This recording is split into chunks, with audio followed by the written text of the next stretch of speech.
Semua, Assalamualaikum warahmatullahi wabarakatuh. Selamat siang dan salam sejahtera untuk kita semua. Perkenalkan, nama saya Widya Febriat Haryani dengan nomor induk mahasiswa E105120101037. Saya dari Prodi Ilmu Politik, Fakultas Ilmu Sosial dan Ilmu Politik. Dengan tugas mata kuliah yaitu pengantar ilmu politik dengan dosen pengampu Bapak Firdaus SIP SOS. Saya di sini akan menjelaskan materi mengenai sistem politik dan struktural fungsional. Saya menyajikan 4 materi dalam 3 slide, yaitu mengenai analisis sistem politik menurut David Easton. Yang kedua, input, output, dan lingkungan dalam sistem politik. Yang ketiga, pendekatan struktural fungsional Gabriel Almond. Dan yang terakhir, analisis struktural fungsional dalam sistem politik. Oke, lanjut saja. Saya akan menjelaskan mengenai tentang analisis sistem politik menurut David Easton. Pendekatan sistem politik pada mulanya terbentuk dengan mengacu pada pendekatan yang terdapat dalam ilmu eksakta. Adapun untuk membedakan sistem politik dengan sistem yang lain, maka dapat dilihat dari definisi politik itu sendiri. Sebagai suatu sistem politik memiliki ciri-ciri tertentu. Perbedaan pendapat mulai muncul ketika harus menentukan batas antara sistem politik dengan sistem yang lain yang terdapat dalam lingkungan sistem politik. Namun demikian, batas akan dapat dilihat apabila kita dapat memahami tindakan politik sebagai sebuah tindakan yang ingin berkaitan dengan pembuatan keputusan yang menyangkut publik. Perbedaan sistem politik dengan sistem yang lain tidak menjadikan jurang pemisah antara sistem politik dengan sistem yang lain. Sebuah sistem dapat menjadi input bagi sistem yang lain. Dalam sistem politik terdapat pembagian kerja antar anggotanya. Pembagian kerja yang ada tidak akan menghancurkan sistem politik karena ada fungsi integratif atau fungsi penyatuan dalam sistem politik. Sebagai penjelasan tambahan dari saya, pada materi ke-1 ini saya akan menjelaskan tambahan mengenai perkembangan pendekatan dalam kajian sistem politik atau disingkat dengan SP yang bersifat umum dan SPI yang bersifat khusus yang disingkat dengan Sistem Politik Indonesia. Gagasan ini tentang sistem berasal dari biologi. Pasti kalian sih tahu kan tentang sistem peredaran darah, sistem pernapasan, sistem pencernaan, itu berasal dari biologi. Oleh sebab itu, gagasan ini terinspirasi dari sistem biologi tersebut. Kemudian, ide sistem diadopsi oleh David Easton untuk diterapkan di dalam ilmu politik untuk memahami sistem politik. Kemudian dikenal sebagai kerangka kerja atau pendekatan sistem politik. Selain itu, pendekatan ini bersifat empiris untuk menggantikan sistem klasik yang hanya menganalisis negara, lembaga-lembaga negara, dan kekuasaan.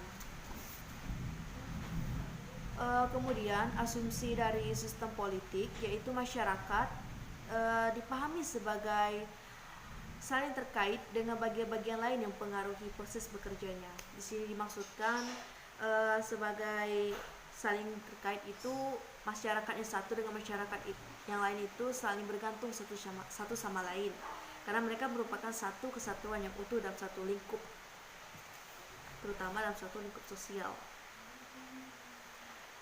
Kemudian saya akan menjelaskan materi yang kedua yaitu input, output, dan lingkungan dalam sistem politik. Input dalam sistem politik dibedakan menjadi dua, yaitu tuntutan dan dukungan. Input yang berupa tuntutan muncul sebagai konsekuensi dari kelangkaan atas berbagai sumber-sumber yang langka dalam masyarakat atau disebut dengan kebutuhan.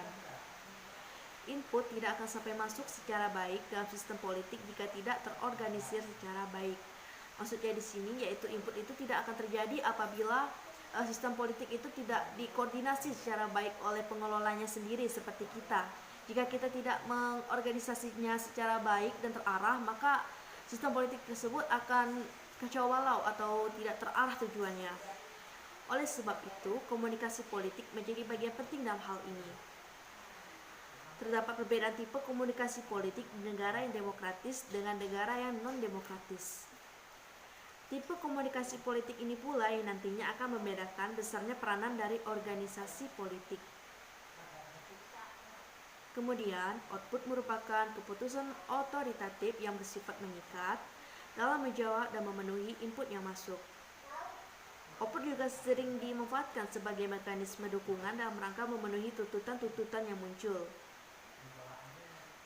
Dan lingkungan mempunyai peranan penting berupa input, baik tuntutan ataupun dukungan. Kemampuan anggota sistem politik dalam mengelola dan menanggapi desakan ataupun pengaruh lingkungan bergantung pada pengenalannya pada lingkungan itu sendiri. Dimaksudkan di sini, jika kita berada dalam suatu lingkungan, tidak mengenal lingkungan itu secara baik, tidak mengenal lingkungan itu bagaimana dan apa bentuknya, jadi kita tuh merasa kebingungan dalam berinteraksi dengan masyarakat lainnya. Seperti itu contoh yang dapat saya berikan.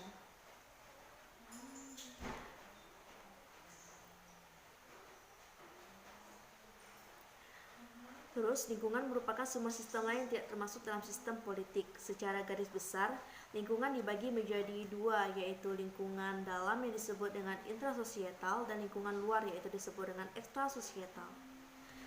Setidaknya ada dua kritik yang dilontarkan atas gagasan Easton, yaitu adanya anggapan bahwa pemikiran Easton terlalu teoritis sehingga sulit untuk diaplikasikan secara nyata. Selain terlalu teoritis, pemikiran Easton dianggap tidak netral karena hanya mengedepankan nilai-nilai liberal barat dengan tanpa memperhatikan kondisi pada masyarakat yang sedang berkembang. Oke, seperti yang kita ketahui, negara-negara yang liberal di barat itu kan tergolong negara yang maju kan, seperti negara Jerman, negara Belanda, negara Inggris, Amerika Serikat, Rusia, dan sekitarnya. Sedangkan David Easton ini tidak mengedepankan nilai-nilai terhadap masyarakat sedang berkembang seperti di daerah Afrika, di Asia kita ini seperti Indonesia khususnya, dan di di India.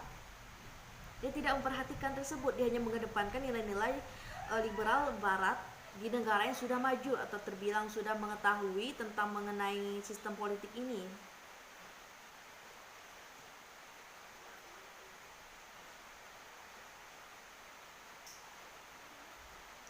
Oke, sebentar.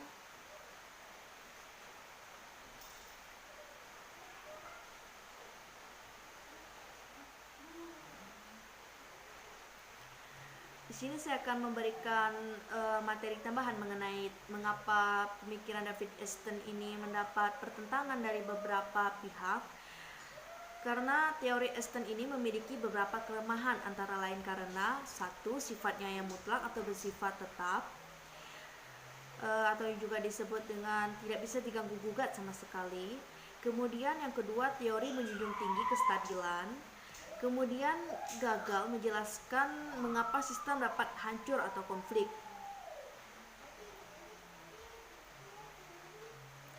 Yang ketiga, teori menolak setiap kejadian atau masukan dari luar yang akan mendistorsi sistem.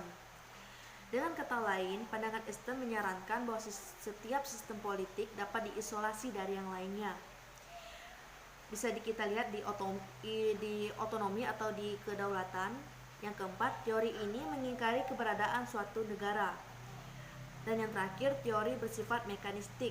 Dengan demikian merupakan diferensiasi sistem atau perbedaan yang timbul akibat variasi atau yang disebut dengan kesenjangan atau disebut dengan keberagaman dari teori yang dijelaskan oleh David Easton tersebut. Oke, selanjutnya saya akan menjelaskan di materi yang ketiga, yaitu pendekatan struktural fungsional Gabriel Almond. Ya, pendekatan struktural fungsional merupakan alat analisis dalam mempelajari sistem politik. Pada awalnya adalah pengembangan dari teori struktural fungsional dalam sosiologi. Dalam pendekatan ini, sistem politik merupakan kumpulan dari peranan-peranan yang saling berinteraksi. Menurut Almond, sistem politik adalah sistem interaksi yang terdapat dalam semua masyarakat yang bebas dan merdeka, yang melaksanakan fungsi-fungsi integrasi atau yang disebut dengan fungsi penyatuan di masyarakat, dan adaptasi berupa menyesuaikan dengan lingkungan sekitar, baik dalam masyarakat ataupun berhadapan-hadapan dengan masyarakat lainnya. Maksudnya di sini yaitu di masyarakat itu sendiri atau di masyarakat yang lain, seperti antara masyarakat di negara Eropa atau di negara di Asia Tenggara ini memiliki fungsi-fungsi penyatuan dan fungsi adaptasi untuk menyatukan berbagai perbedaan seperti itu. Semua sistem politik memiliki persamaan karena sifat universalitas dari struktur dan fungsi politik. Oke, di sini dapat saya jelaskan, yaitu sistem politik itu memiliki persamaan karena dia itu bersifat cakupannya itu meluas. Universalitas itu bersifat sangat mendunia, sehingga dapat memiliki kesamaan karena dia itu memiliki kesamaan dalam struktur dan fungsi politiknya. Kemudian mengenai fungsi politik ini, Almond membaginya dalam dua jenis, yaitu fungsi input dan output seperti yang saya jelaskan tadi. Terus mengenai fungsi politik ini, Almond membaginya dalam terkait dengan hubungannya dengan lingkungan, perspektif yang digunakan adalah ekologis. Yang tidak tahu perspektif ekologis di sini adalah perspektif tentang lingkungan. Karena ekologis ini mengartikan tentang namanya lingkungan. Keuntungan dari perspektif ekologis ini adalah dapat mengarahkan perhatian kita pada isu politik yang lebih luas cakupannya, agar dapat membuat penilaian yang objektif atau yang bersifat masuk akal. Maka kita harus menempatkan sistem politik dalam lingkungannya, agar orang yang berada di daerah tersebut atau berada di lingkungan tersebut dapat menerima sebuah isu tersebut dengan masuk akal dan dengan karena adanya bukti yang dipaparkan atau yang dijelaskan. Kemudian hal ini dilakukan guna mengetahui bagaimana lingkungan membatasi atau membantu dilakukannya sebuah pilihan politik. Sifat saling bergantung bukan hanya dalam hubungan antara kebijaksanaan dengan sarana-sarana institusional saja berupa lembaga-lembaga atau bagian dari sistem politik tersebut juga saling bergantung. Untuk dapat mengatasi pengaruh lingkungan, Almond menyebutkan 6 kategori kapabilitas sistem politik, yaitu kapabilitas ekstraktif, kapabilitas regulatif, kapabilitas distributif, kapabilitas simbolik, kapabilitas responsif, kapabilitas domestik dan internasional. Dan yang terakhir saya akan menjelaskan tentang materi yang terakhir, yaitu analisis struktural fungsional dalam sistem politik. Di sini Gabriel Almond menurut pendapatnya, yaitu dalam setiap sistem politik terdapat 6 struktur atau lembaga politik, yaitu kelompok kepentingan, partai politik atau yang bisa disingkat dengan parpol, badan legislatif, badan eksekutif, birokrasi, dan badan peradilan seperti Mahkamah Agung, Komisi Yudisial, segala konstitusi yang menangani tentang peradilan. Terus dengan melihat ke 6 struktur dalam setiap sistem politik, kita dapat membandingkan suatu sistem politik dengan sistem politik yang lain. Karena adanya satu sistem politik tersebut, kita dapat membandingkan sistem politik tersebut dengan sistem politik yang ada di sekitarnya atau yang ada di sekitar kita.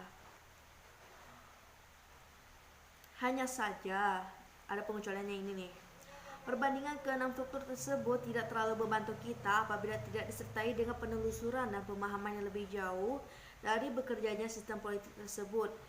Metode yang digunakan untuk membandingkan struktur tersebut yaitu berupa analisis atau berupa penelitian. Kemudian suatu analisis struktur menunjukkan jumlah partai politik, dewan terdapat dalam parlemen, sistem pemerintah terpusat atau federal, bagaimana eksekutif, legislatif, dan yudikatif diorganisir secara formal dihubungkan dengan satu yang lain.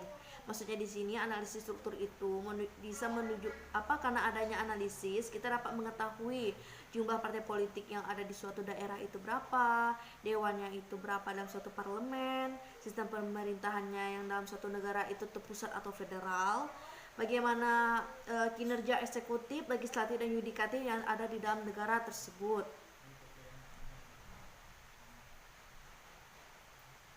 Kemudian ada analisis fungsional menunjukkan bagaimana lembaga-lembaga dan organisasi-organisasi tersebut berinteraksi untuk menghasilkan dan melaksanakan suatu kebijakan. Input yang masuk dalam sistem politik disalurkan oleh lembaga politik, kemudian akan menghasilkan output berupa keputusan yang sah dan mengikat yang sebelumnya menjadi proses konversi.